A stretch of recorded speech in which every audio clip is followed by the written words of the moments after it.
Keith Pitt, welcome to the program. Oh, welcome to Queensland, David. It's lovely to be here. I want to start on this nuclear point because we heard there, and we've heard from David Speers, nuclear power, they're not a fan, it's not part of their plan. How would a federal coalition government overcome what appears to be a mandate for this new LNP government? Well, I'm pleased you've raised mandates because that's our job. At a federal level, we will take this proposition to the people at the next federal election and we will seek a mandate from them. You'd have competing mandates then? Well, if we secure it from the Australian people, then clearly we'll push forward with our policy. So you'd have a bigger mandate than the LNP here in Queensland? Well, let's be very clear. Currently, right now, no one can do this. We have to change legislation in the Parliament. To do that, we have to have support in the House and the Senate, and we have to win government because Labor's been very clear they won't implement nuclear power. So could a federal government force a state to adopt nuclear power? Look, I don't want to get into the details of how it may or may not happen, but if we look at Snowy Hydro, I mean, certainly they used federal powers in the Constitution to make that happen. But the reality is for Australia, we need two things. We need affordable and reliable power, and that's what nuclear provides. I mean, David Speers, also part of his platform is support for the 75% emissions reduction by 2035. How do you feel about that idea? Well, I think that's quite challenging just in terms of the practicalities, because that's not talking about net zero, that's talking about actual emissions reductions as a total. So what's the proposal? Are you intending to wipe out the cattle herd? You're going to reduce traffic by 75%. You don't think the new Premier can achieve that? Well, I don't think Anthony Albanese can deliver what he's committed to, particularly in the very short term that they've allowed for that to occur. I mean, this was his pledge as well. That's up to the state team. I'm a federal member, and I'm worried about national policies. And just on that, how do you feel about net zero by 2050? Do you support that? Well, I think that it's a challenge. It's something that Australia has committed to, but it all becomes about the how and how much it costs. But do you support it? Well, once again, I've always had a similar view. I'm a practical, common sense guy. I come off the tools. I just think that what we do in terms of the change, it needs to be proportional to our contribution. And our contribution is very low. So I think Labor's gone too fast, too far, and it's costing too much, and the Australian people can't afford it. It doesn't sound like you support net zero by 2050. It's a commitment of the Australian government. But what's your view? Well, it doesn't matter what my view is. I'm a humble opposition backbencher, David. You can have a view. You're an elected representative. Well, as I've just said, federal Labor, too far, too fast, at too much cost. Should we get out of the Paris Agreement?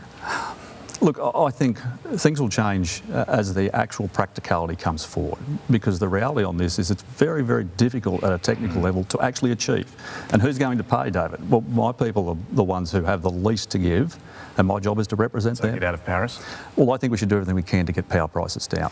What did you make of King Charles' warning against the existential threat of climate change, as he said, when he addressed Commonwealth leaders the other day? Does climate change pose an existential threat? Well, firstly, I'm a monarchist, and he was actually at Bundaberg Rum in his last visit, not this time. So I've met him before, and he's entitled to his view. But I'll come back to what I said earlier. My job as a federal parliamentarian is to represent the people from Hinkler, from Bundaberg, from Hervey Bay, from Childers, and what they can afford to pay for. So I can disagree with the King. He's entitled to his view, as I'm entitled to mine. I mean, he did also urge Commonwealth countries to do everything possible to cut emissions. Do you think the King was overstepping the mark into a political issue? Well, firstly, he doesn't set legislation in Australia. He certainly doesn't design the electricity network. Should he be making these sorts of comments? He's entitled to say whatever he likes. Doesn't worry you? No, not at all. Okay. We're a democracy, and we are the parties of freedom and liberty. Coming back to the Queensland result more broadly here, change of government, strong finish for the LNP, and particularly in the regions. What do you put that result down to? Well, firstly, Queensland voted for a fresh start, and David Speers and his team will make a very good government, and I congratulate them. But I also want to acknowledge the service of Stephen Miles and Cameron Dick and others, and the Labor members that have lost their seats. This is a tough gig, particularly for families, and I'm sure this will be very challenging for them. So I think that's something we should always acknowledge. People who put themselves forward for service deserve to be acknowledged. The regions, elections now are very different. They're in three parts. There is a postal campaign, there is now a very large pre-poll campaign, and then there's the actual day. So if I look at state seats in my area, Bundaberg in particular, which is still very close, we only had about 8,000 votes yesterday out of a 37,000 vote seat. The rest are in pre-poll. Is the early vote period too long? Absolutely.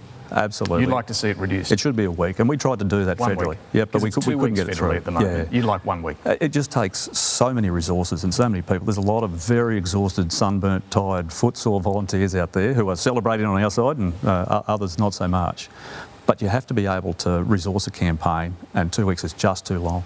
Look, one of the issues that caused the LNP trouble at the end was the abortion issue. Federally, we saw your colleague, Senator Jacinta Nampijinpa-Price, suggest there should be a debate in the federal coalition about this. What do you think?